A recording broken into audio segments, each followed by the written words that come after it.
En cada rincón de la Argentina hay una fuerza capaz de mover al mundo. Estamos ante el desafío histórico de liderar el cambio de la matriz global. Aquí empieza Transición Energética.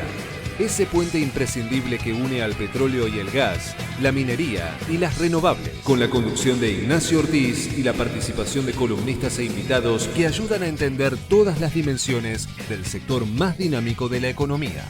Transición Energética.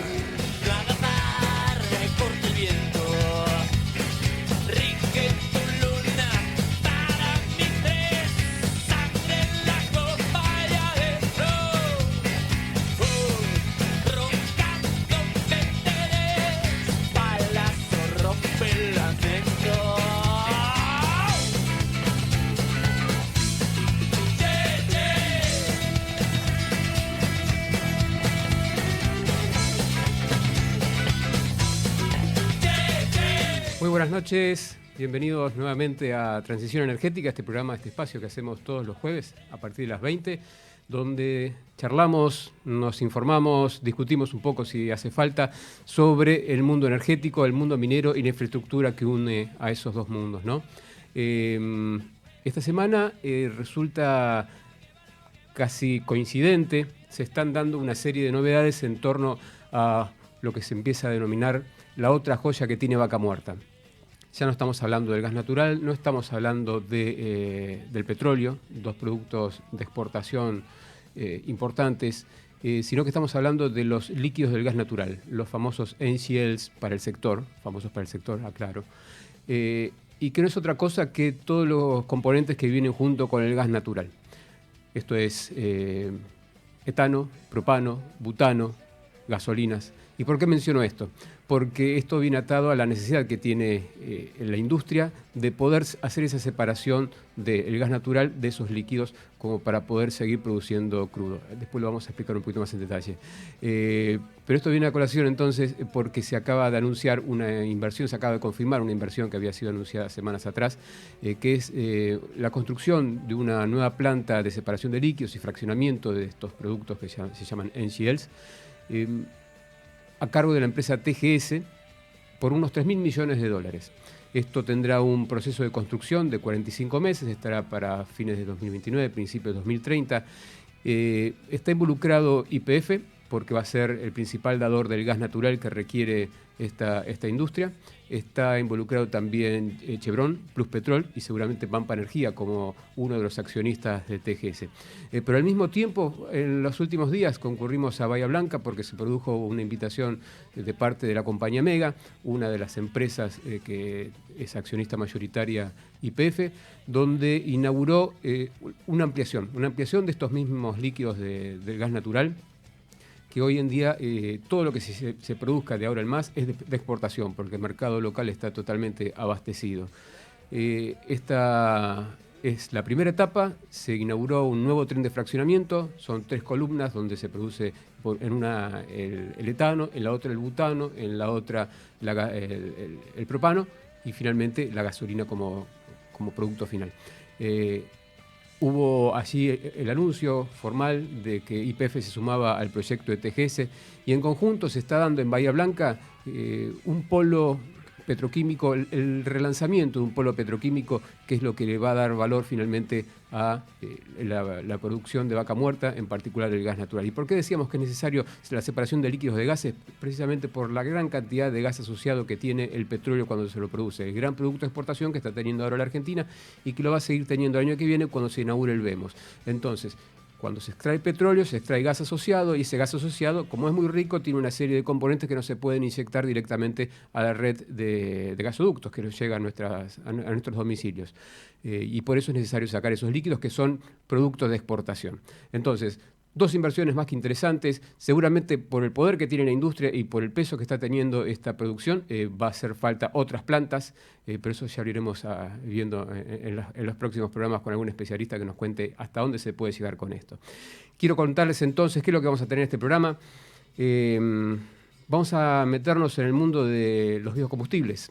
El Gobierno Nacional acaba de presentar un proyecto al Congreso que para algunos es un tanto polémico, para otros tiene algunas cuestiones ahí que aclarar y modificar para poder hacer algo más equitativo y poder y no perjudicar a la gran cantidad de pymes productoras y refinadoras de biocombustibles, en particular de biodiesel, ¿no?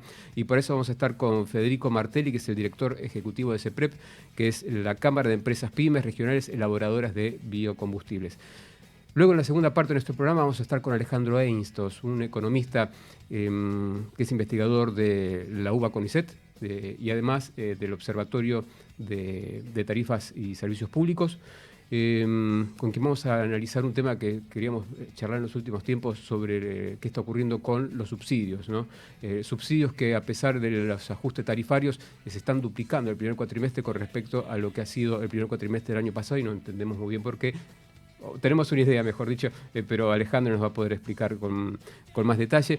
Y como siempre, nuestra columna, Leticia Pautacio con Frontera Tecnológica y Pilar Wolfet con Pulso Económico, que vamos a ir desarrollando los distintos temas que forman parte de esta agenda de transición energética. Aprovecho para agradecerle a Nicolás Cabrera en la operación, a Sol Montero en la producción periodística, a Jorge Figueroa en la producción general, con quienes vamos a hacer este programa de transición energética a partir de ahora. Ingresa en simulador.edenor.com y conoce cuánto consumen tus electrodomésticos. Cuida la energía. Sumate al cuidado del planeta. Edenor. Auspicia Grupo Albanesi. Energía a su alcance. Alguien abrazó, alguien alentó, alguien corrigió, alguien felicitó, alguien educó. Detrás de todo, siempre hay una persona. Personal. Cada vez más personal. Telecom Argentina S.A. General Horno 690 Cava, CUI 30 63 94 53 73 8. Para TGS, tu seguridad y la de nuestro sistema es un tema de atención y trabajo permanente. Si tenés planeado realizar una actividad cerca de nuestros gasoductos o si ves una excavación u otra irregularidad en nuestras instalaciones, por favor, comunícate al 0800 999 8989, las 24 horas, los 365 días del año. Ayúdanos a prevenir accidentes. Para más información, consulta en nuestra página www.tgs.com.ar. TGS, comprometidos con la vida. Mejoramos la vida de los argentinos. DESA, energía que transforma. Somos PAE, líder global de energía. Ofrecemos productos y servicios a la industria y estaciones de servicio. Nuestra producción de petróleo y gas abastece al mercado local y al de exportación. Producimos combustibles de máxima calidad en la refinería más moderna de Sudamérica. Invertimos, innovamos, crecemos. Somos PAE, energía para la industria. ¿Sabías que todos los accidentes por inhalación de monóxido de carbono son evitables? Chequea que la llama de tus artefactos sea siempre azul. No olvides ventilar los ambientes de tu hogar todos los días, verificando que las rejillas cuenten con salida al exterior y las ventilaciones no estén tapadas ni sucias. Y controla las instalaciones internas con un gasista matriculado. Con estos consejos, proteges a tu familia. Metrogas, damos calor. Transición energética.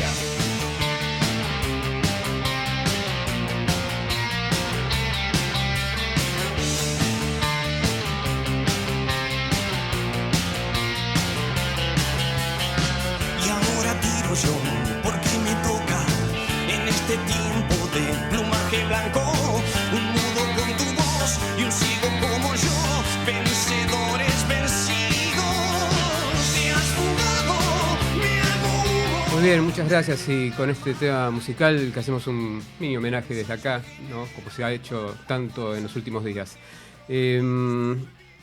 Queríamos avanzar entonces con nuestra primera entrevista, que está vinculada al proyecto de ley que presentó el Gobierno Nacional para, no es la reforma, sería una reforma porque hay una ley vigente, ¿no? Una nueva ley de biocombustibles que reemplace a la 27640 que está vigente desde 2021 y tiene vigencia hasta el 2030, que desde el sector productivo creo que desde inmediatamente que se aprobó ha tenido algunas observaciones y algunas necesidades de poder ser modificada y ampliada. Y queríamos entender un poco en qué consiste este proyecto, cuáles son los puntos principales que se modifican, a quién perjudica, a quién beneficia, si es que lo hay. Y en definitiva qué es lo que está proponiendo, ¿no? Y para eso estamos con Federico Martelli, que es el director ejecutivo de la CEPREP, a quien ya saludo. Federico, buenas noches. Ignacio Ortiz, ¿cómo estás? ¿Qué tal? Muy buenas noches, Ignacio. Bueno, gracias. Comentanos primero, si te parece bien, cómo está compuesta la CEPREP. Sí, la CEPREV es la cámara que reúne a la totalidad de las empresas elaboradoras de biodiesel de Buenos Aires, La Pampa, Entre Ríos y San Luis. Entre todas las empresas que represento, producimos hoy el 65% del biodiesel que se utiliza para abastecer el corte obligatorio en el mercado interno. Cuando hablamos de biocombustibles de forma genérica, generalmente no hacemos la separación entre biodiesel y bioetanol. Comentanos, por favor, muy brevemente, como para que la gente que quiera escuchar, cuáles son las materias primas que las diferencian. Así es, el bioetanol es un biocombustible que se mezcla con la nafta, hoy en un porcentaje de 12%, es decir, cuando alguien va a la estación de servicio a cargar nafta, está cargando 12% de bioetanol, y si se hace a partir de dos materias primas, por un lado el maíz y por otro lado la caña de azúcar. Es decir, el bioetanol de maíz se fabrica principalmente en Santa Fe, Córdoba y San Luis, y el bioetanol de caña de azúcar se fabrica en Jujuy, Tucumán y Salta. En cambio, el biodiesel se elabora enteramente con aceite de soja y se hace en estas 4 provincias que te mencioné y también en la provincia de Santa Fe. Sin embargo, las compañías PYME que yo represento, que no son las de Santa Fe, sino que en Santa Fe tienen otra cámara. A su vez, el mercado del biodiesel está dividido en dos. El mercado interno es abastecido por las empresas pymes y el mercado de exportación quedó reservado para las grandes compañías cerealeras, que también forman parte del mercado interno porque son las que le venden el aceite a las empresas pymes. Entonces, de esa manera, desde el año 2006, el mercado estaba dividido en dos. Las grandes compañías exportaban principalmente a Europa, Estados Unidos y Perú. Después de una serie de restricciones y una batalla que lleva muchos años, Estados Unidos, Perú, la Unión Europea, Canadá y otros destinos fueron cerrándose al ingreso del biodiesel argentino con excusas y barreras arancelarias y pararancelarias, y hoy la Argentina prácticamente no está exportando o está exportando muy poco de biodiesel.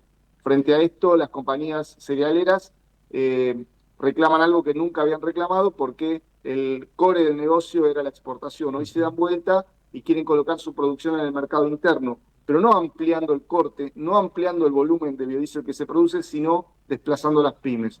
Por eso construyeron un acuerdo con el gobierno nacional para que la arquitectura del articulado de la ley que presentó la senadora Bullrich y otros conduzca literalmente a la quiebra de las pymes, a la extinción de las pymes, y pasen las grandes a ocupar ese lugar.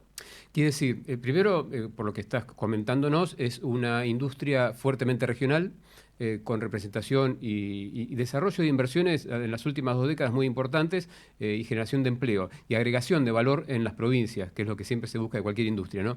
El core, entonces, el corazón de lo que ustedes están planteando es que esta ley lo que hace es desequilibrar la cancha, es decir, permitir que un gran jugador, como son las exportadoras, entren al mercado interno y competir prácticamente de igual a igual, si es que mal no entiendo, con las pymes refinadoras.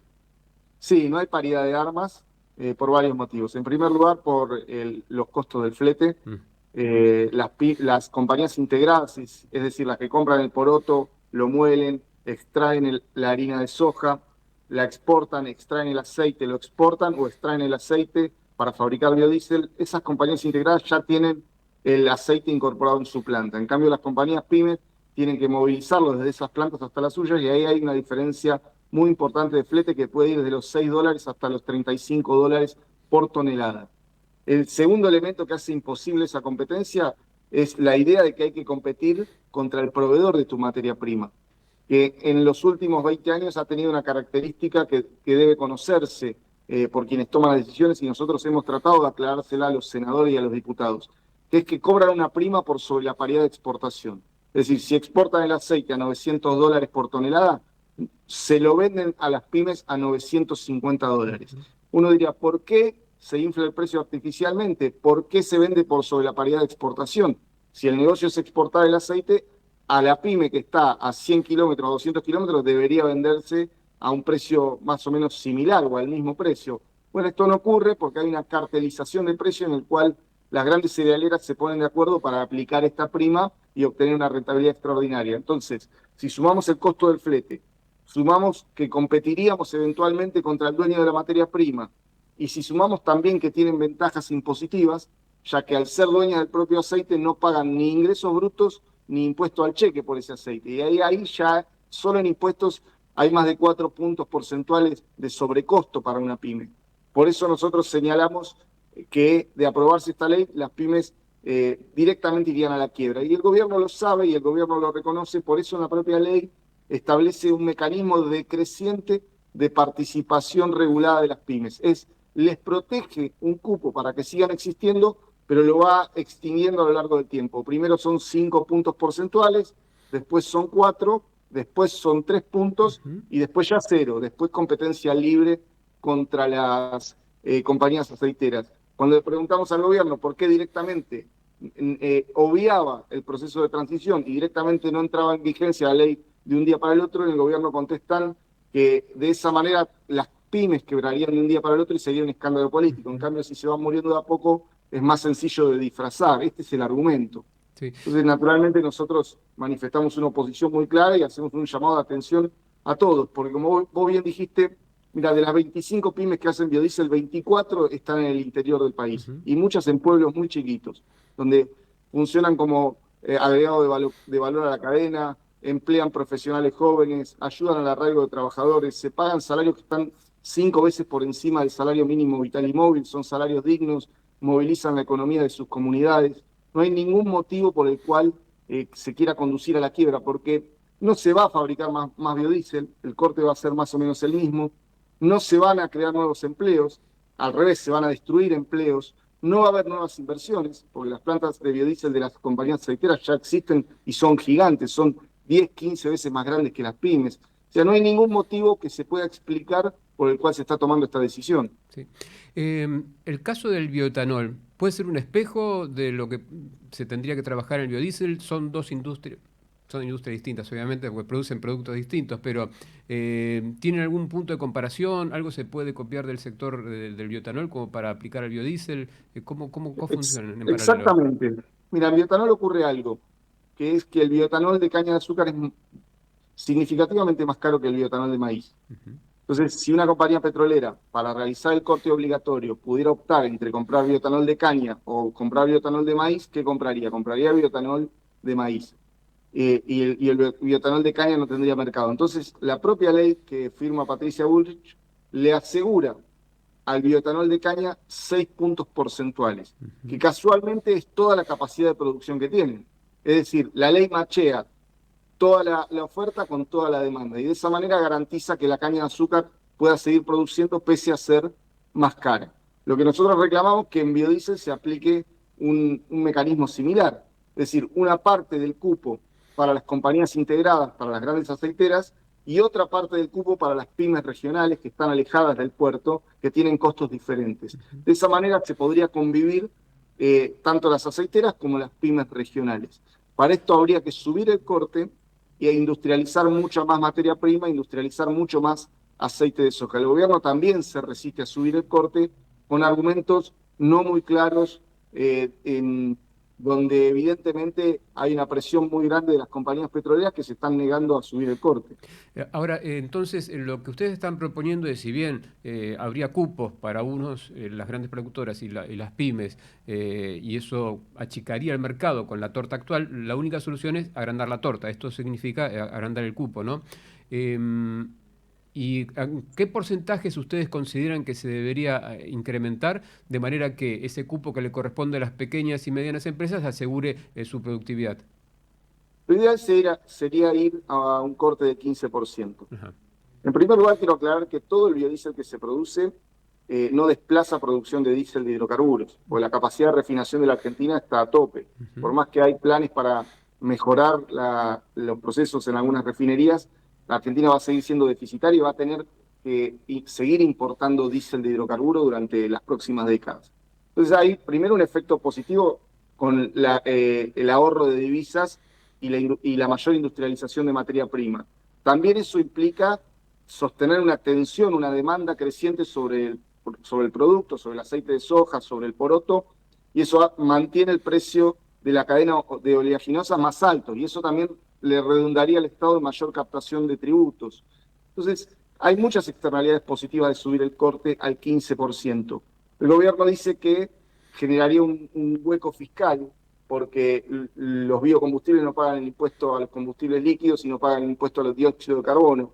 La verdad que el cálculo que hemos hecho y que el propio gobierno reconoce es que si se subiera al 15%, el corte se estarían dejando de recaudar alrededor de $500 millones, pero nosotros creemos que se pueden recuperar de otra manera.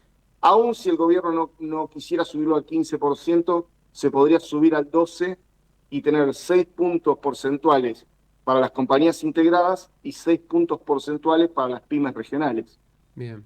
El Mercosur firmó con la Unión Europea un acuerdo de apertura comercial.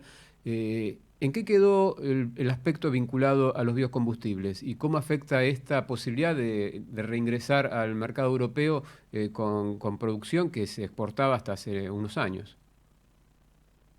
Sí, si bien en los acuerdos firmados de libre comercio con la Unión Europea no hay un capítulo específico del biodiesel, había mucha expectativa en que se comenzara a destrabar el proceso de exportación de biodiesel a Europa. Sin embargo, la Comisión Europea ha avanzado en paralelo a la firma de este acuerdo, sin tener nada que ver con la firma de este acuerdo, ha avanzado con nuevas restricciones. La Comisión Europea plantea cuestiones medioambientales, dice que el biodiesel elaborado con aceite de soja en todo el mundo ha desplazado biomas naturales, es decir, que la superficie de soja crece sobre bosques y biomas autóctonos, y que entonces Europa en su política medioambiental no debería colaborar con esas transformaciones del medio ambiente y por ende plantea restringir el biodiesel hecho a base de aceite de soja. Eso no debería aplicar para la Argentina, porque en la Argentina hace 15 años que la superficie de soja se mantiene estable o incluso ha retrocedido parcialmente por el avance de otros cultivos como el maíz y el trigo. Entonces eso no aplica para la Argentina. Lo que hay de fondo es una decisión de Europa de industrializar materia prima en su propio territorio, es decir, hacer biodiesel con materias primas en su propio territorio, y forma parte de una situación global que tenemos donde cada país trata de defender su industria con barreras arancelarias o pararancelarias como puede. Hoy lo que falta en el mundo es empleo industrial, lo que falta en el mundo es salario, lo que falta en el mundo es trabajo, y los países desarrollados se cuidan como pueden. Nosotros lo que venimos planteando es que la Argentina tiene que aplicar el mismo criterio, es decir, si no podemos entrar nosotros con nuestros productos en los que somos competitivos a Europa, también hay que ponerle restricciones a los europeos. No vaya a ser que nosotros firmemos acuerdos de libre comercio que sean unidireccionales. Las cosas tienen que ser bidireccionales, porque si no es una tomada de pelo de los países poderosos como estamos acostumbrados a ver. Federico, te agradezco mucho por tu tiempo, comentarnos esta situación que está viviendo el sector. Vamos a ver cómo se da la paridad de fuerzas también en el Congreso cuando empiece a debatirse, ¿sí? Y volveremos a charlar en caso de que podamos hacerlo. Gracias por tu tiempo nuevamente. Muchísimas gracias y a disposición. Muy bien, era Federico Martelli, director ejecutivo de la CEPREP, que es la cámara que nuclea a las pymes productoras de biodiesel, con una situación compleja, como la ha descrito, y que se tiene que definir en el Congreso Nacional en breve. Vamos a ir a una tanda y ya seguimos con nuestras columnas.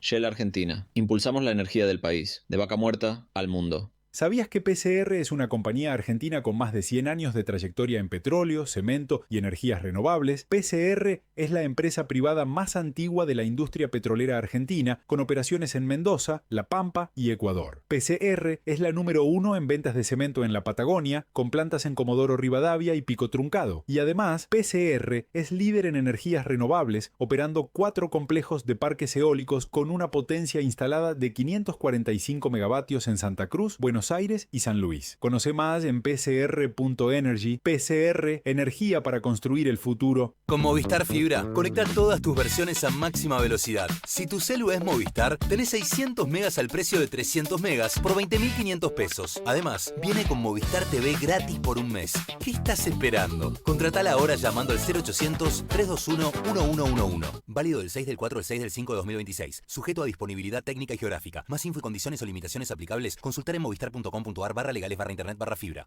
Chevron es una de las principales compañías de energía integrada del mundo. En Argentina fuimos uno de los pioneros en Vaca Muerta y estamos orgullosos de poder contribuir con el desarrollo energético de este país. El gas natural es más que energía. Es una conexión que nos envuelve y nos permite vivir momentos únicos. Es el corazón de las recetas compartidas.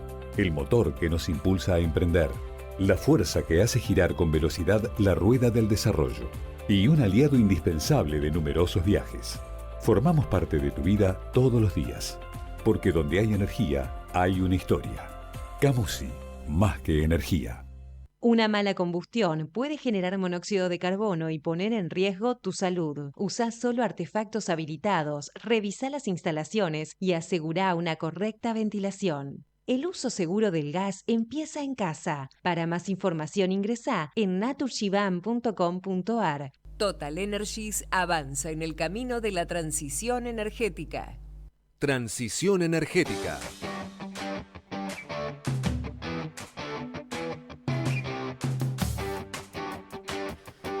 Retomamos este camino de la transición energética, como decía nuestro separador, y nos vamos de lleno a cruzar una frontera tecnológica que siempre necesitamos la ayuda de Leticia Pautacio, a quien ya saludo. ¿Cómo estás, Leticia? Buenas noches. Hola, buenas noches, Nacho. Muy bien, todo por Bien. acá. Me parece que nos vamos de viaje a Vaca Muerta. Nos vamos de viaje a Vaca Muerta a entender un poco todo lo que está pasando en temas de innovación. Estuve esta semana en un evento que organiza AWS, el proveedor de nube de Amazon.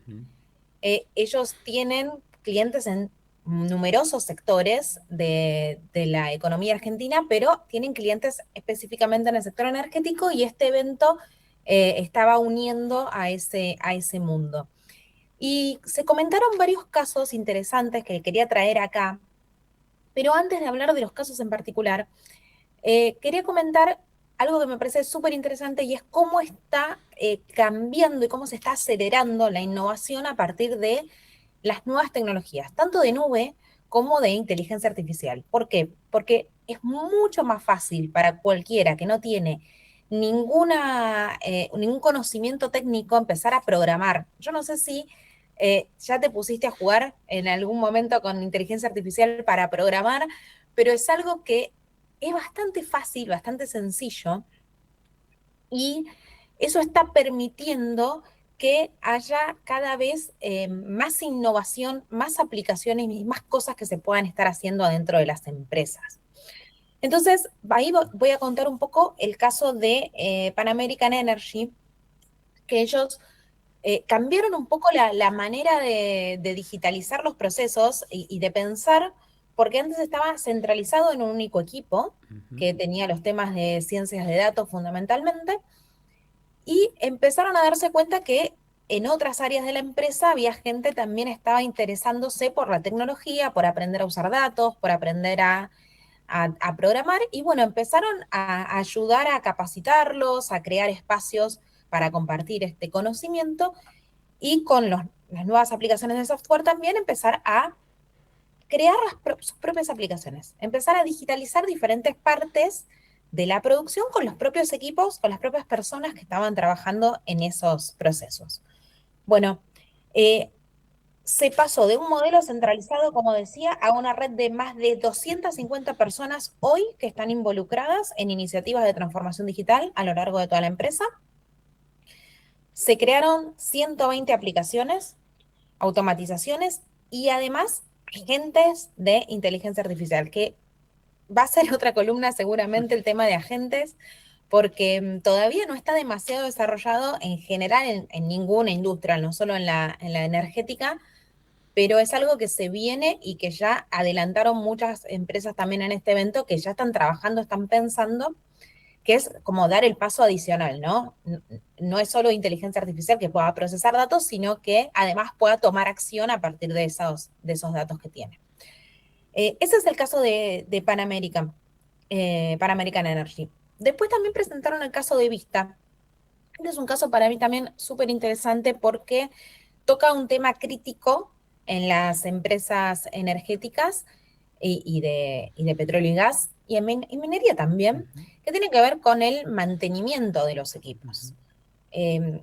Mantenimiento de los equipos que generalmente es programado, cada tanto tiempo se hace un mantenimiento. Equipos que suelen estar funcionando 24 horas muchas veces, que hay que hacer, y que detener el funcionamiento de un equipo por una falla o una rotura son millones de dólares de costo. Exactamente. Bueno, ¿qué hicieron? El año pasado empezaron a hacer un proyecto para tratar de crear lo que se llama en tecnología un mínimo producto viable, que es una pequeña prueba de ver si funciona realmente o no. Una aplicación que permitiera entender, monitorear estos equipos que tenían y poder hacer un mejor análisis para saber si hay fallas, si no hay fallas, cuándo ocuparse, mantener y cuándo no. Bueno, ¿qué se hizo? Se empezó a colaborar también con varias partes de la empresa, los equipos no solo de tecnología, sino los equipos de mantenimiento, los equipos de confiabilidad, equipos de ingeniería. Se conectaron sensores en tiempo real y se desarrolló un modelo analítico que permitiera detectar fallas. La prueba se hizo con un electrocompresor. Entonces, dato aparte, porque esto me parece súper interesante, todo esto que yo conté se hizo en 4 meses y medio más o menos, con lo cual muy rápido. Son pruebas que logran, se logra hacer de manera muy rápida para llegar a una prueba que funcione. Entonces, y poder saber exactamente si responde a las necesidades de la empresa o no. Bueno, ¿qué consiguieron? Consiguieron un producto que permite identificar anomalías con una precisión del 73%. Y se encontró que se puede anticipar potenciales fallas entre 1 y 5 días antes de que ocurran. A partir de esto, que fue un desarrollo propio con los mismos empleados de la compañía.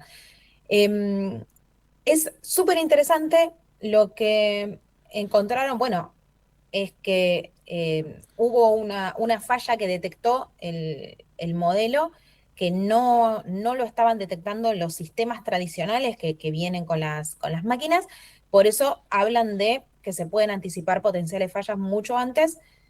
Esa falla se paró el equipo, se realizó el mantenimiento y se dieron cuenta que efectivamente existía, ¿no? O sea, solo que los sistemas que tenían antes no la podían detectar con tanta anticipación. Así que eso, a partir de ahora lo van a seguir trabajando y la idea es escalarlo hacia otros equipos y después hacia otros tipos de equipos distintos. Y como vos decís, cada 2 o 3 meses tenemos que actualizarnos porque esto va a una dinámica que vuela, ¿no? Hoy escuchaba a alguien que decía, si hoy usás la inteligencia artificial de la misma manera que lo usabas hace un año, te quedaste en el pasado. Así que sí, también se aplica esto. Exactamente, porque hay mucha aceleración y las cosas se hacen muy rápido y se puede probar, ver si funciona y descartar o escalar también muy rápido. Leticia, muchísimas gracias por este contenido que nos acercaste. La seguimos el jueves que viene. Hasta luego, nos vemos. Muy bien, era Leticia Pautacio, metiéndonos en un mundo cada vez que nos encontramos apasionante. Vamos a una pequeña tanda y ya retornamos. Elegí electrodomésticos eficientes con etiqueta clase A o superior. Cuida la energía. Sumate al cuidado del planeta. Edenor. Auspicia Grupo Albanesi. Energía a su alcance. Alguien abrazó, alguien alentó, alguien corrigió, alguien felicitó, alguien educó. Detrás de todo, siempre hay una persona. Personal. Cada vez más personal. Telecom Argentina S.A. General Horno 690 Cava, CUI 30 63 94 53 73 8. Para TGS, tu seguridad y la de nuestro sistema es un tema de atención y trabajo permanente. Si tenés planeado realizar una actividad cerca de nuestros gasoductos o si ves una excavación u otra irregularidad en nuestras instalaciones, por favor, comunícate al 0800 999 8989, las 24 horas, los 365 días del año. Ayúdanos a prevenir accidentes. Para más información, consulta en nuestra página www.tgs.com.ar. TGS, comprometidos con la vida. Mejoramos la vida de los argentinos. DESA, energía que transforma. Somos PAE, líder global de energía. Ofrecemos productos y servicios a la industria y estaciones de servicio. Nuestra producción de petróleo y gas abastece al mercado local y al de exportación. Producimos combustibles de máxima calidad en la refinería más moderna de Sudamérica. Invertimos, innovamos, crecemos. Somos PAE, energía para la industria. ¿Sabías que todos los accidentes por inhalación de monóxido de carbono son evitables? Chequea que la llama de tus artefactos sea siempre azul. No olvides ventilar los ambientes de tu hogar todos los días, verificando que las rejillas cuenten con salida al exterior y las ventilaciones no estén tapadas ni sucias. Y controla las instalaciones internas con un gasista matriculado. Con estos consejos, proteges a tu familia. Metrogas, damos calor. Transición energética.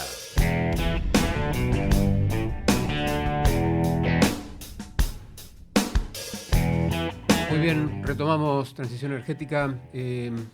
Leía el otro día un informe de una consultora que resaltaba que los subsidios energéticos habían duplicado el gasto que tenía el Tesoro Nacional a 1.240 millones de dólares con respecto a lo que había sido el primer cuatrimestre del año pasado.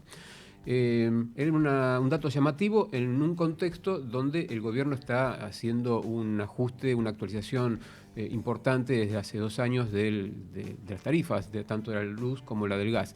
Y queríamos entonces entrar en ese terreno para ver qué es lo que está ocurriendo con las tarifas, cómo está afectando al bolsillo de los argentinos, y quién mejor que Alejandro Einstos, que es economista. Te presento, Alejandro, primero te saludo, buenas noches. Profesor investigador del Instituto Interdisciplinario de Economía Política UBA-CONICET, coordinador del Observatorio de Tarifas de Servicios Públicos de la UBA y VP del Instituto Argentino de Energía, el Instituto Mosconi. ¿Cómo estás? ¿Qué tal, Ignacio? Buenas noches. ¿Cómo estás vos? Gracias por atendernos siempre. No sé si viste y coincidís con esa cifra. Están creciendo los subsidios, lo que gasta el Estado en solventar parte de la tarifa del usuario residencial, y sin embargo seguimos con aumentos tarifarios. ¿Cómo se explica? Sí, nosotros desde el Observatorio de Tarifas de la UBA seguimos el mismo punto, la evolución de los subsidios. Particularmente los subsidios a la energía, como bien decís, se duplicaron entre mayo del 26 y mayo del 25 en términos nominales. Si eso le descontás la inflación, los subsidios crecen en términos reales 50%, igual es mucho. La explicación, te diría, se centra básicamente en el aumento del costo de los combustibles, tanto de gas como de gasoil, combustibles líquidos para la generación eléctrica, y eso te incide de manera directa en el costo de abastecimiento eléctrico y por ende en la necesidad de fondos del Tesoro para cubrir la diferencia entre lo que pagamos en las tarifas y el verdadero costo de la energía que consumimos. El costo de abastecimiento respecto del año pasado refleja ese crecimiento, y también hay un crecimiento muy importante de casi el 200% en los fondos que demanda ENARSA para importar gas este invierno. Si bien la cantidad de embarques van a ser menores, el costo de estos embarques en el marco de esta coyuntura global o geopolítica hace que los costos de los energéticos en general aumenten, y eso se refleja en los subsidios que, aumentaron en este último año. Quiere decir que en los últimos meses, cuando veníamos hablando del impacto que iba a tener el conflicto del Medio Oriente, lo estamos viendo patentemente en esto. Si bien la Argentina exporta petróleo, también tiene una serie de necesidades internas que se ven en los combustibles y en los servicios públicos como la electricidad y el gas, ¿no?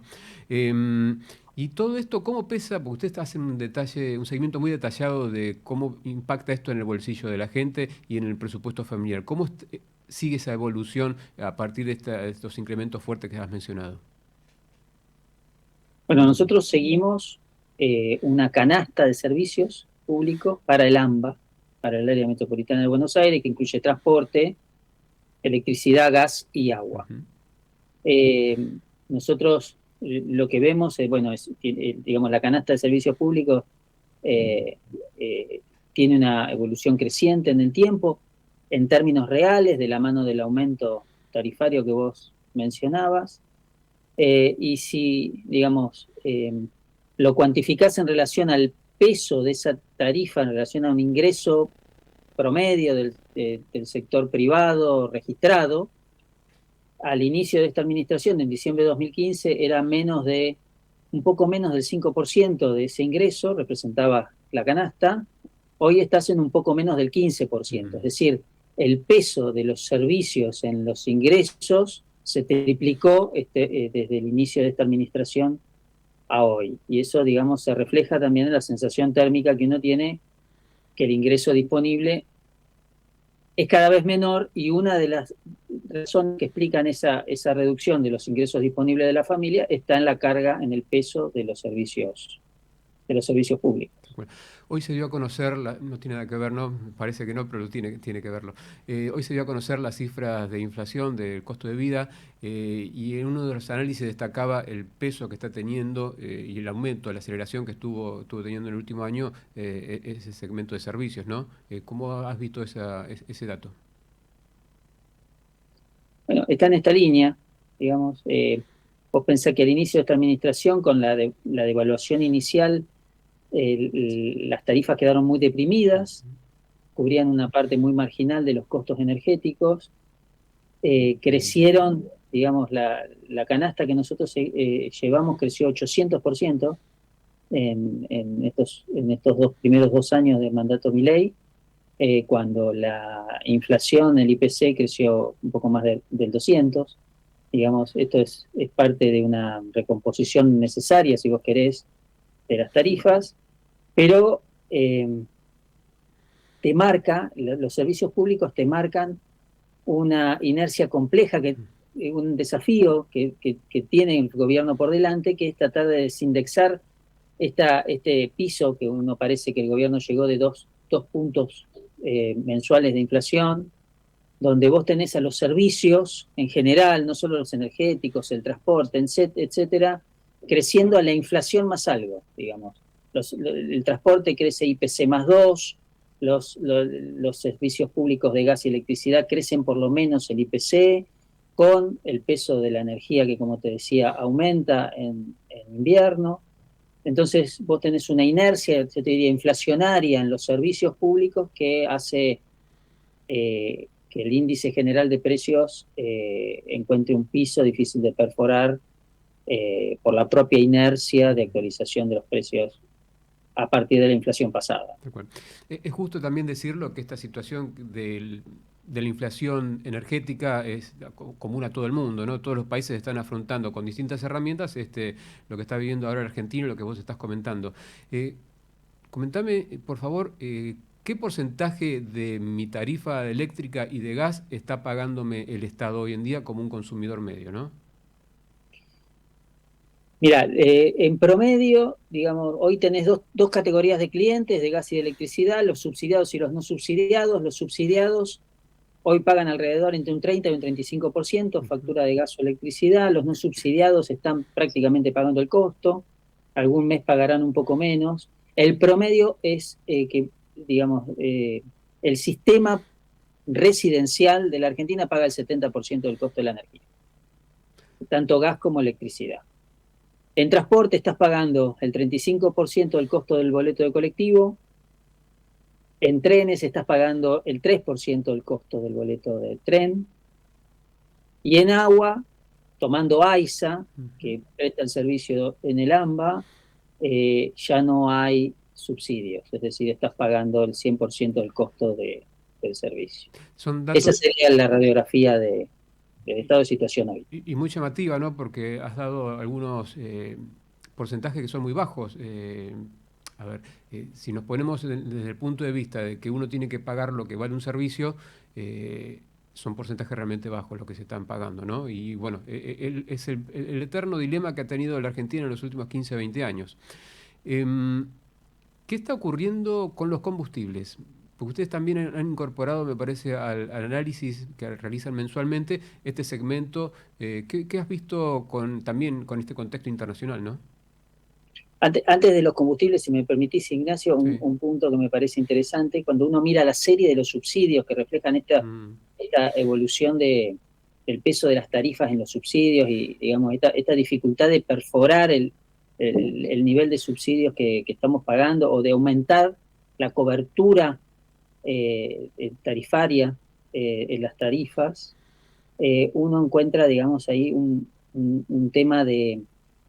uno ve un amesetamiento en los últimos meses, es decir, que el gobierno, digamos, hoy se están gastando en subsidios niveles muy parecidos a los de los últimos meses. No se puede perforar ese nivel de subsidios. Esto va de la mano, no solamente de los aumentos de costos que te mencionaba, sino también de un nivel de pobreza o de nivel de ingresos que hace que una parte muy importante de la población ya no pueda enfrentar mayores costos en la factura de los servicios, y eso, digamos, le pone una barrera a digamos, lo que falta de cobertura de servicios.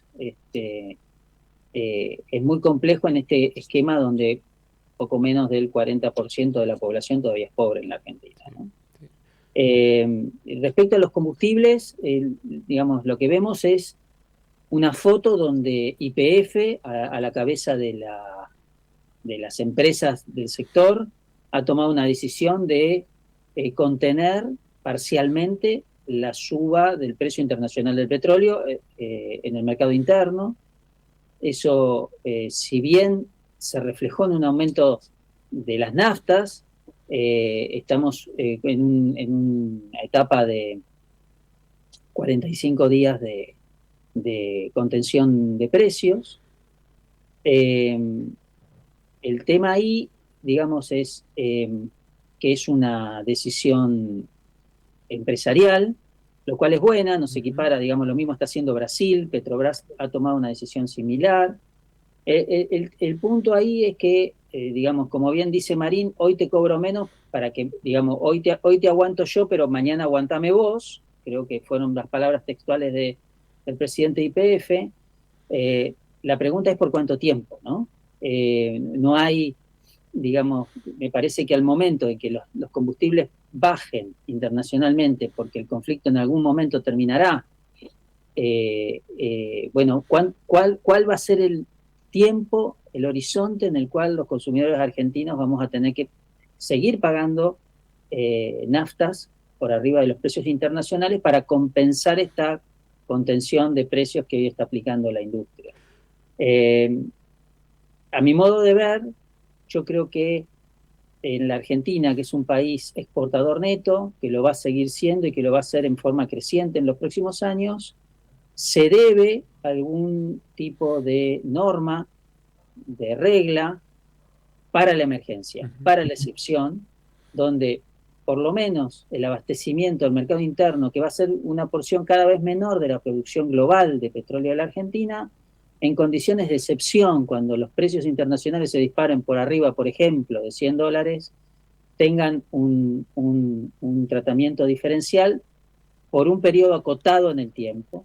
Y eso nos garantizaría, digamos, reglas claras para la inversión y también certidumbre para los consumidores para saber cuánto vamos a pagar y cómo los combustibles en un momento de crisis. Tal cual.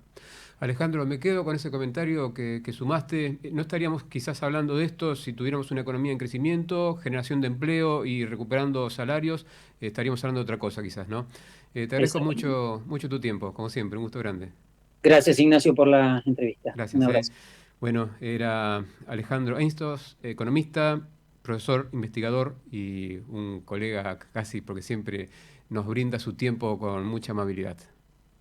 Shell Argentina. Impulsamos la energía del país, de Vaca Muerta al mundo. ¿Sabías que PCR es una compañía argentina con más de 100 años de trayectoria en petróleo, cemento y energías renovables? PCR es la empresa privada más antigua de la industria petrolera argentina, con operaciones en Mendoza, La Pampa y Ecuador. PCR es la número 1 en ventas de cemento en la Patagonia, con plantas en Comodoro Rivadavia y Pico Truncado. Y además, PCR es líder en energías renovables, operando 4 complejos de parques eólicos con una potencia instalada de 545 megavatios en Santa Cruz, Buenos Buenos Aires y San Luis. Conoce más en pcr.energy. PCR, energía para construir el futuro. Con Movistar Fibra, conecta todas tus versiones a máxima velocidad. Si tu celu es Movistar, tenés 600 megas al precio de 300 megas por 20.500 pesos. Además, viene con Movistar TV gratis por un mes. ¿Qué estás esperando? Contratala ahora llamando al 0800-321-1111. Válido del 6 del 4 al 6 del 5 de 2026. Sujeto a disponibilidad técnica y geográfica. Más info y condiciones o limitaciones aplicables, consultar en movistar.com.ar/legales/internet/fibra. Chevron es una de las principales compañías de energía integrada del mundo. En Argentina fuimos uno de los pioneros en Vaca Muerta y estamos orgullosos de poder contribuir con el desarrollo energético de este país. El gas natural es más que energía.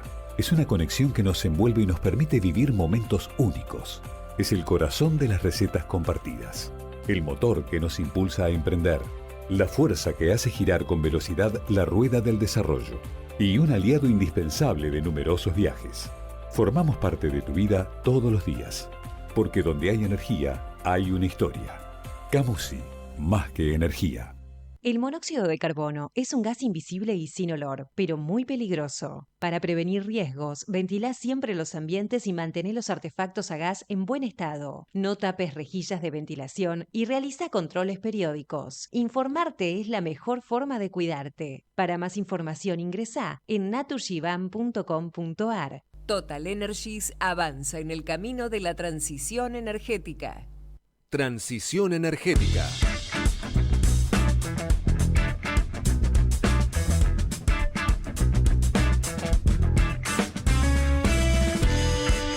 Muy bien, y ya estamos en esta transición hacia el final del programa, y qué mejor que hacerlo con Pilar Wolfet y su pulso económico, a quien ya saludo. Pilar, ¿cómo estás? Buenas noches. Hola Nacho, ¿cómo estás? Un gusto estar con vos Bien. en otro programa Bueno, de transición energética. muchas gracias. ¿Cómo, no sé, si sacar el tema que habíamos hablado la semana pasada o tenés algo nuevo? Sí, Nacho, mira, estuvimos hablando la semana pasada de las fusiones y adquisiciones que está habiendo en el mercado, y sabés que hay una particularidad que estábamos hablando que muchas se están dando en lo que es el sector energético. Particularmente me decían en un estudio especializado en el tema, Nicholson, me comentaban eso. Y sabés que esto tiene que ver con un sector que está creciendo fuerte y que ven que hay mucho interés de inversores extranjeros. Sin embargo, vos sabés lo que me decía Nacho, que este año, a partir de ahora, del segundo semestre, es posible que haya como un freno de estas fusiones y adquisiciones. ¿Por qué? Porque se viene el año electoral, Nacho. Entonces, eso genera como un parate hasta que esté más claro el panorama. Lo que me señalaban es que este año va a haber como se van a concretar algunas operaciones que se venían haciendo hasta ahora. El año pasado fue muy importante. Y otra cosa que me mencionaban es que hay mucho interés en los sectores sobre todo en inversores de la región, ¿no? Eso también es una particular interesante que estoy viendo en el sector. Hay inversores latinoamericanos que están intentando entrar en el mercado, no tanto extranjeros como antes. Creo que este es otro tema que mencionaba muy interesante y que hacia adelante se va a ir acentuando, me señalaban en el sector. Hoy se están negociando también muchas privatizaciones y la verdad que esto no llega tanto al sector energético. Tiene que ver, bueno, hoy está muy en boga el tema de la privatización de AISA, que se está negociando con un inversor regional también. Creo que esto también es un dato que va a traer cola y que va a ser precedente para algunas de las operaciones que se van a hacer este año, pero más que nada van a tener que ver con eso, con privatizaciones, no tantos capitales que vengan a otro tipo de empresas, más del sector privado, porque la incertidumbre está respecto de lo que va a pasar con las elecciones el año que viene. Y también otra cosa que me comentaban es que va a haber muchas inversiones en el marco del RIGI. Lo ven con mucha expectativa esto, pero como te digo, el parate va a venir ahora en el segundo semestre por la incertidumbre que hay hacia adelante, ¿no? Y otra cosa, Nacho, que te quería comentar hoy es que hacia adelante se está viendo como que va a haber mucho más interés en lo que es el sector minero. Nosotros veníamos hablando la semana pasada de esto y el sector energético está teniendo muchas emisiones de obligaciones negociables, ¿viste? Mucho interés en las acciones también, con un año de mucha volatilidad por el tema del petróleo. Pero el sector minero, que venía un poco más rezagado, va a tener como más oportunidades en lo que queda de este año. Lo que ven es que en lo que es emisión de deuda, sobre todo, está un poco saturado el mercado de energético, de emisiones energéticas, porque hoy representan alrededor del 58% de las emisiones de deuda que hay en el mercado, ¿no? Y lo que me decían estos expertos en emisiones de deuda es que hacia adelante ven como que va a haber una saturación de mercado que puede llegar hacia el mes que viene, quizás hacia el otro o hacia el siguiente, y sí va a haber algunas emisiones quizás de algunas empresas más vinculadas a otros sectores, entre los que mencionaba el minero, como te decía recién, y por supuesto algunos del sector financiero. También esperan que se reactiven un poco los fideicomisos, que vienen muy parados a raíz del parate en el consumo, pero quizás hay fideicomisos de otros sectores que pueden empezar a recuperar un poco de mercado también.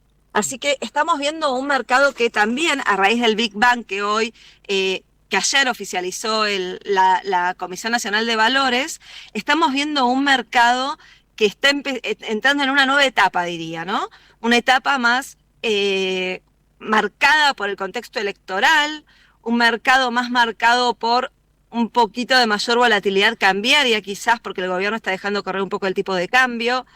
Un mercado que también está esperando un poco a ver qué pasa con, bueno, los cambios de calificaciones que hubo hoy y hace unas semanas de Fitch y de S&P fueron muy importantes, ¿no? Calificaron a la Argentina como B-, desde triple C+, y la verdad que esto el mercado lo está viendo como algo muy positivo.